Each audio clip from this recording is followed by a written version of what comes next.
नमस्कार, मैं डॉक्टर अमित सिंह पुनः आपका स्वागत करता हूं उड़ान द फ्लाई के इस ऑनलाइन चैनल में।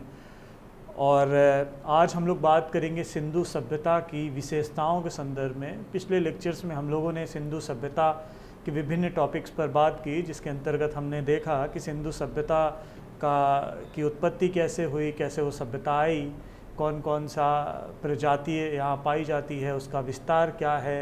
इसके अलावा शहरीकरण के संदर्भ में हम लोगों ने बात की, सभ्यता के संदर्भ में हम लोगों ने बात की। आज हम लोग सिंधु सभ्यता की विशेषताओं के संदर्भ में बात करेंगे। तो एक सामान्यता ये बात सिंधु सभ्यता के संदर्भ में या हड़प्पा सभ्यता के संदर्भ में कही जाती है कि एक नगरीय सभ्यता है, एक शहरी सभ्यता है, ऐसी सभ्यता है जहाँ पर नगर अधिक पाए जाते हैं।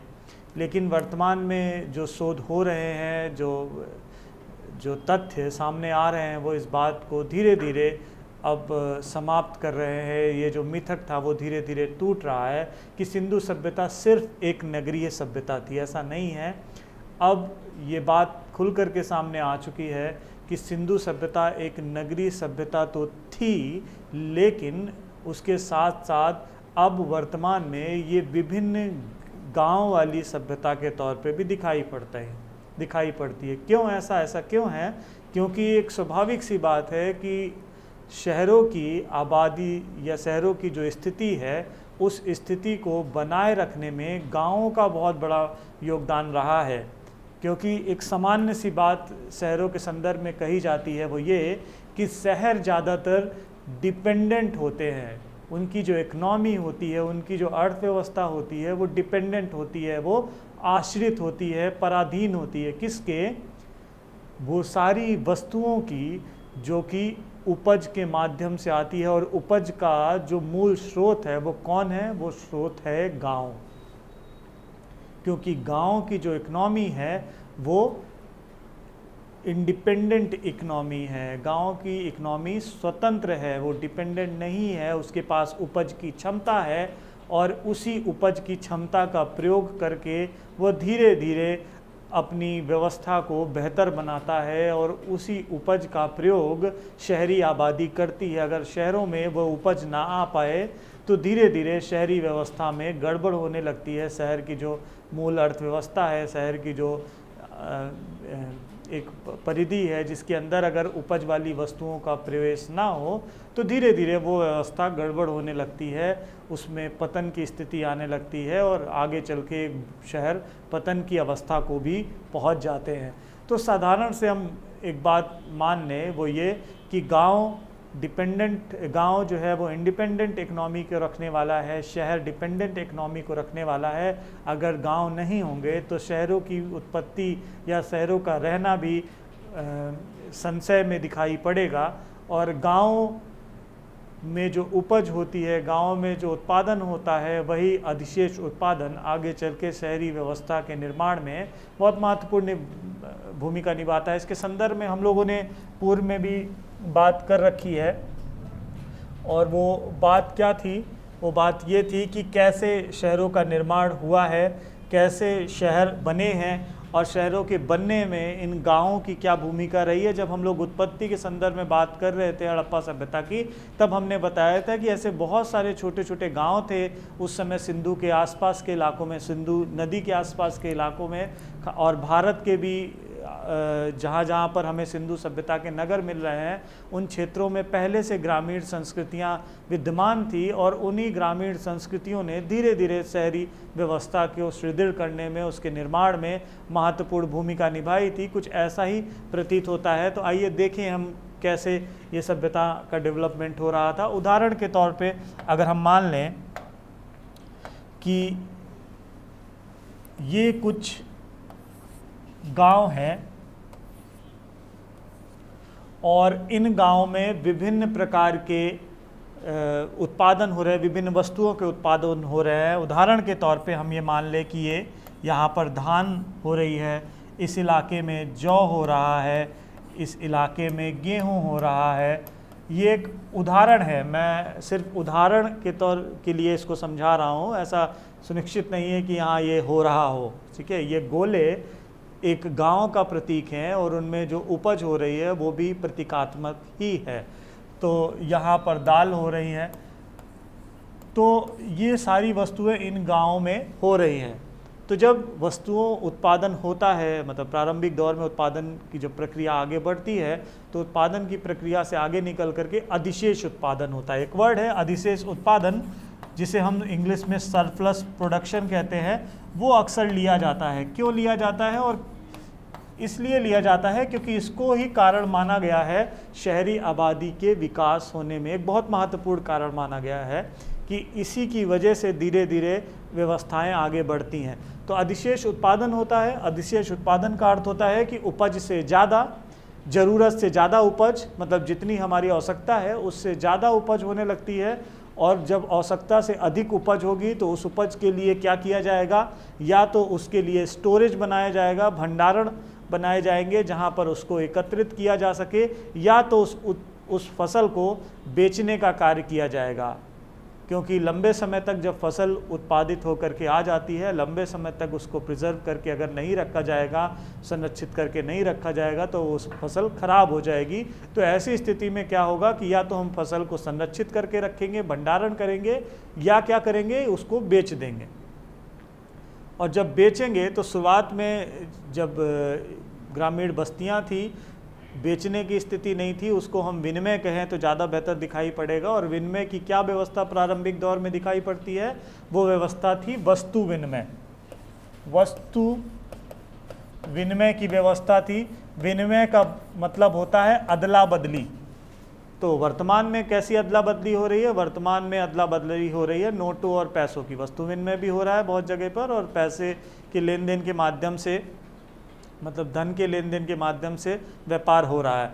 लेकिन प्रारंभिक दौर में वस्तुओं के आदान प्रदान के माध्यम से व्यापार हो रहा था। तो ये जो अधिशेष उत्पादन हो रहा था ग्रामीण बस्तियों में, यह अधिशेष उत्पादन धीरे धीरे व्यापार वाणिज्य की प्रक्रिया को आगे बढ़ाता है। और वो व्यापार वाणिज्य की जो प्रक्रिया है प्रारंभिक दौर में, वह वस्तु विनिमय प्रणाली पर आधारित थी।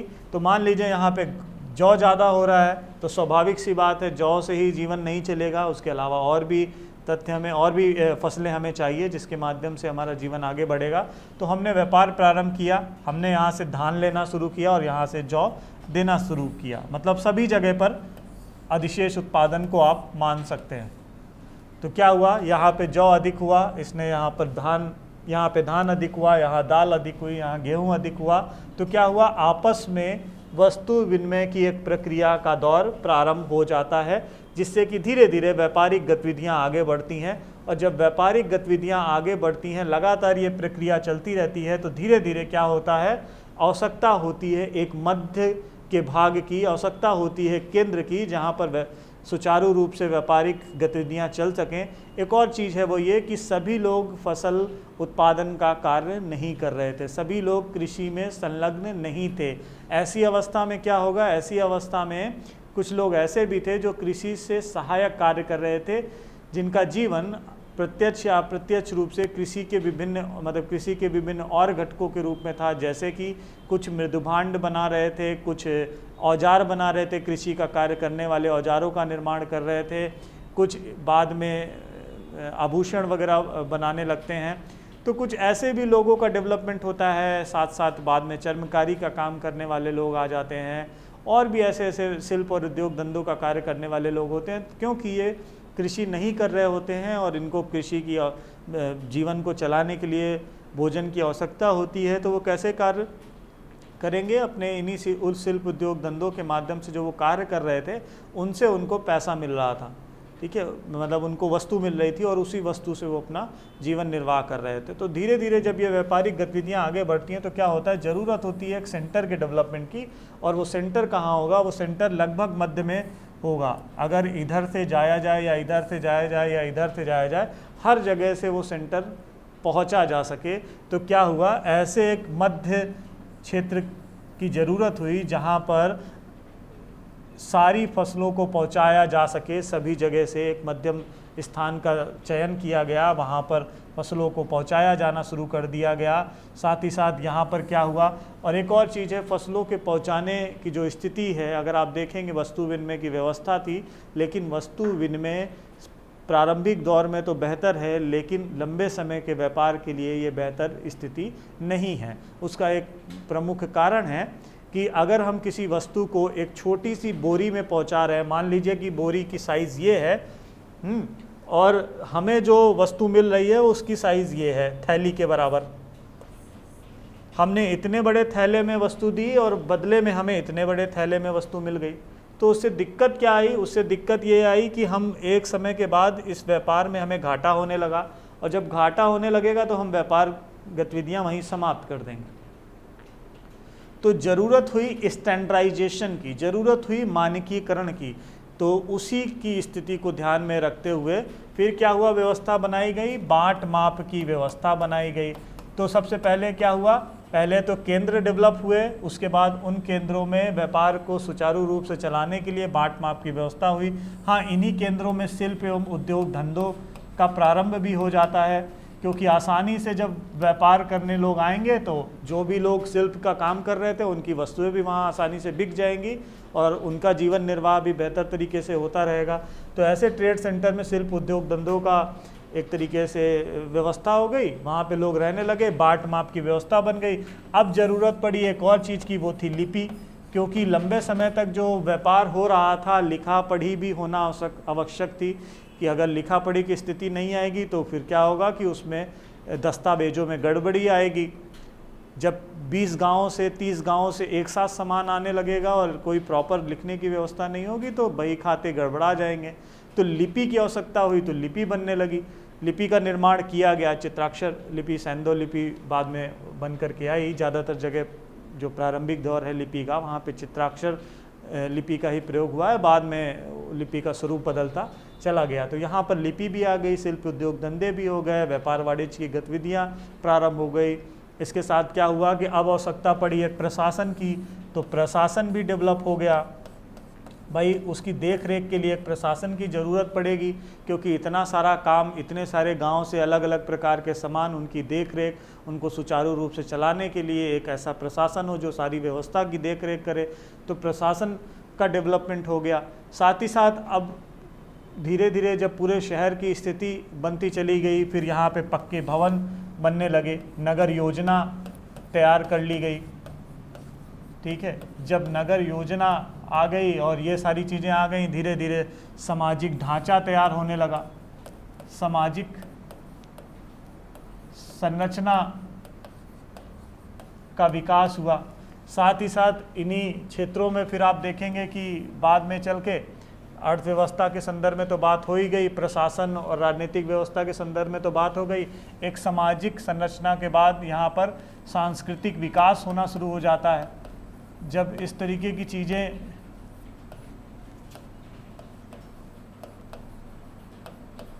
जब इन सेंटर्स में सारी व्यवस्थाएं आने लगी तो धीरे धीरे क्या हुआ कि सामाजिक संरचना बनी, उसके बाद सांस्कृतिक विकास होने लगा। और इन्हीं सांस्कृतिक विकासों के अंतर्गत आप कला एवं स्थापत्य को देखेंगे। किसको देखेंगे? इसी के अंतर्गत आपको कला दिखाई पड़ने लगेगी, विभिन्न प्रकार के कलाएं आ जाएंगी, क्योंकि जैसे जैसे समाज की संरचना बढ़ती जाती है, सामाजिक विकास होता जाता है, वहाँ पर आर्थिक विकास होता जाता है, मानव भावनाएं धीरे धीरे कला के रूप में परिवर्तित होने लगती है। तो कला आ जाएंगी बहुत विभिन्न प्रकार की। साथ ही साथ एक और चीज़ आएगी, वो है धर्म आ जाएगा। और क्योंकि वो एक नगरीय व्यवस्था में रहने लगते हैं, नगरीय क्षेत्र में रहने लगते हैं, तो एक विशेष प्रकार का बरियल सिस्टम्स भी आ जाएगा, जो कि इन्हीं धर्म के अंतर्गत हम इसे देखेंगे। अंत्येष्टि संस्कार, क्योंकि रह रहे हैं शहर में तो संस्कार भी शहर में ही करेंगे, कहीं बाहर तो नहीं जाएंगे। तो अंत्येष्टि संस्कारों के लिए विशेष स्थानों का चयन भी किया जाने लगा। तो ऐसी कुछ संरचना धीरे धीरे बनने लगी। और उन सब की शुरुआत कहाँ से हुई? उन सब की शुरुआत इन्हीं ग्रामीण बस्तियों से हुई। अगर ये ग्रामीण बस्तियाँ इन्हें कहा जाए तो इन्हीं ग्रामीण बस्तियों ने शहर का निर्माण कर दिया। अब शहरों के निर्माण में ये सारी व्यवस्थाएं आपको दिखने लगेंगी और यही सब व्यवस्था आपको सिंधु के नगरों में भी दिखाई पड़ेंगी। तो ये जो मिथक था कि पूरी तरीके से नगर ही मिलते हैं, ऐसा नहीं है। यहाँ पर नगरों के अलावा गांव भी मिलते हैं। और जब हम इन संरचनाओं के संदर्भ में बात करेंगे तो हम देखेंगे कि सिंधु में भी अलग अलग तरीके के सिस्टम दिखाई पड़े हैं। सारे जगह की स्थिति एक जैसी नहीं है। जैसे हम सामान्य बातें करते हैं कि सिंधु के जो नगर है वो सब जगह रोडें एक दूसरे को समकोण पे काटती हैं, सब जगह सुरक्षा प्राचीर और दुर्ग की व्यवस्था है, सब जगह एक समान सी स्थिति दिखाई पड़ती है। तो ऐसा नहीं है। सिंधु के ज़्यादातर नगरों में एक समान सी स्थिति या कहें कि एक जैसी स्थिति नहीं दिखाई पड़ती। सब में कुछ ना कुछ अलग अलग फीचर्स दिखाई पड़ते हैं। कहीं नगर, बड़े बड़े नगर हैं, कहीं छोटे नगर हैं, कहीं उससे छोटे नगर है। तो अगर हम इस पूरे चक्र को समझें तो हम देखेंगे कि सिंधु के पास कुछ अलग अलग तरीके के नगरीय व्यवस्था भी दिखाई पड़ती है। तो सबसे पहले हम बात कर ले कि हमें कौन कौन सी विशेषताओं को देखना है, फिर हम नगरों की क्या व्यवस्था है उसके संदर्भ में बात करेंगे।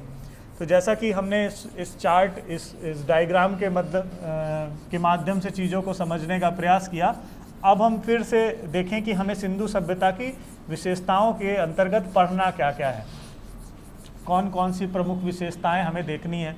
तो सबसे पहले तो हमें बात करनी है नगर नियोजन के संदर्भ में। हमें ये देखना है कि नगर नियोजन कैसा था, इसको नगर निवेश भी हम कह सकते हैं। अब नगर नियोजन के अंतर्गत हमें क्या देखना है, हमें देखना है भवन निर्माण। भवन निर्माण कैसा था, ठीक है, सड़कों की स्थिति कैसी थी, मतलब सड़कें कैसी थी, साथ ही साथ भवन निर्माण कैसा था, सड़कें कैसी थी, नालियों की क्या व्यवस्था थी, या हम कहें कि ड्रेनेज पैटर्न कैसा था। साथ ही साथ हम प्रमुख इमारतें देखेंगे इसके अंतर्गत, प्रमुख स्मारक। तो ये हम नगर नियोजन के अंतर्गत देखेंगे। क्या क्या देखेंगे, भवन निर्माण, मतलब भवन कैसे बनाए जा रहे थे। पहले तो एक सामान्य नगरीय संरचना देखेंगे, उसके बाद भवन निर्माण देखेंगे, फिर सड़कें कैसी थी उसके संदर्भ में बात करेंगे, फिर नालियों और साफ सफाई की व्यवस्था। अगर हम बात करें साफ सफाई की व्यवस्था, इसको देखेंगे। सैनिटेशन की क्या व्यवस्था थी यहाँ पर, प्रमुख स्मारक कौन कौन से थे। इसके बाद अगर हम दूसरी विशेषता पर चर्चा करें तो दूसरी विशेषता क्या हो सकती है। जब हम किसी सभ्यता को पढ़ने जाते हैं तो क्या क्या प्रमुख पक्ष हमें दिखाई पड़ते हैं। एक तो सामान्यतः नगर नियोजन हो गया, दूसरा जो प्रमुख पक्ष होगा वो कौन सा होगा, वो होगा राजनीतिक संगठन। राजनीतिक संगठन होगा।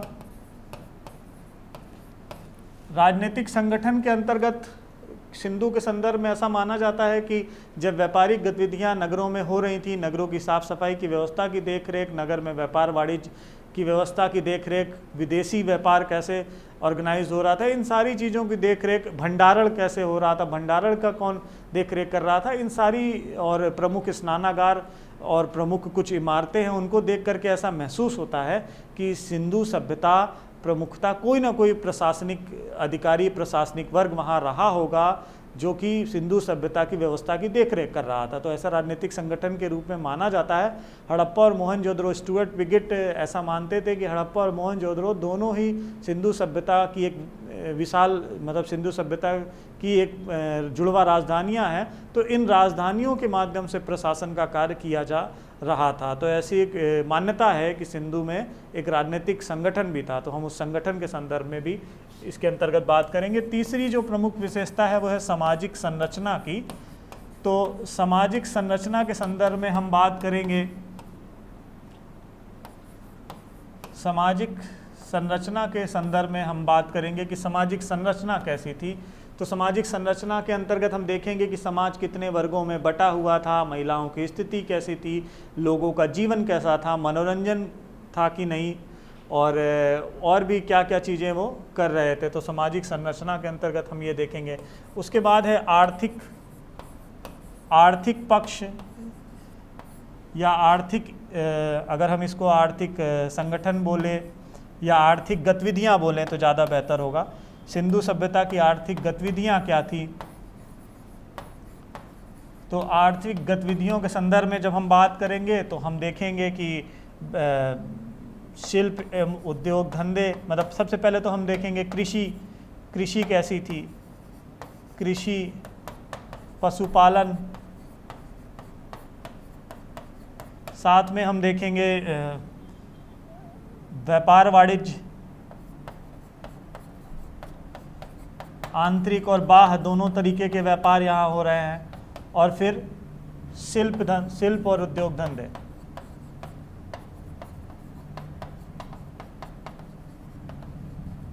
शिल्प उद्योग धंधे, तो ये इनकी आर्थिक गतिविधियाँ यहाँ पर दिखाई पड़ रही हैं। उसके बाद एक और विशेषता, इसको अगर हम ऊपर मिटा दें तो एक और विशेषता है जो कि हमें इसके अंतर्गत देखनी है, और वो है सांस्कृतिक पक्ष को। सांस्कृतिक पक्ष के अंतर्गत हमें बहुत सारी चीज़ें देखनी हैं, जैसे कि सबसे पहले हमें बात करनी है सांस्कृतिक पक्ष में धर्म की, कला की, लिपि की।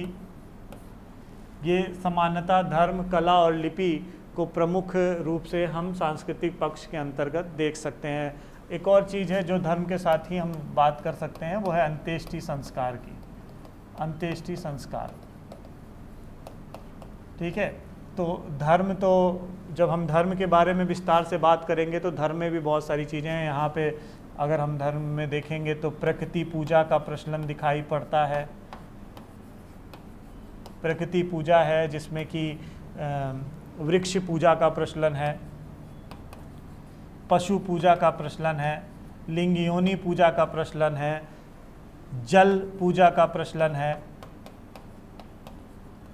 ठीक है, वहीं व्यक्तिवादी पूजा में हम देखेंगे तो मातृ देवी और शिव की पूजा, जिसे हम पशुपति बोलते हैं, उनकी पूजा का प्रचलन यहाँ दिखाई पड़ता है। इसके अलावा कला के संदर्भ में हम बात करें तो पाषाण मूर्ति कला यहाँ पे प्रमुख रूप से दिखाई पड़ती है, जिसमें पाषाण मूर्ति कला और धातु मूर्ति कला और मृण मूर्तियाँ, ये इनकी कला का प्रमुख वो दिखाई पड़ता है। साथ ही साथ मिट्टी के बर्तन हैं, बहुत सारे अच्छे अच्छे बीट्स है, मोहरे हैं, ये सब कुछ इनकी कला के प्रमुख नमूने के तौर पर दिखाई पड़ता है। और लिपि के संदर्भ में है कि सैंधव लिपि यहाँ पर प्राप्त होती है।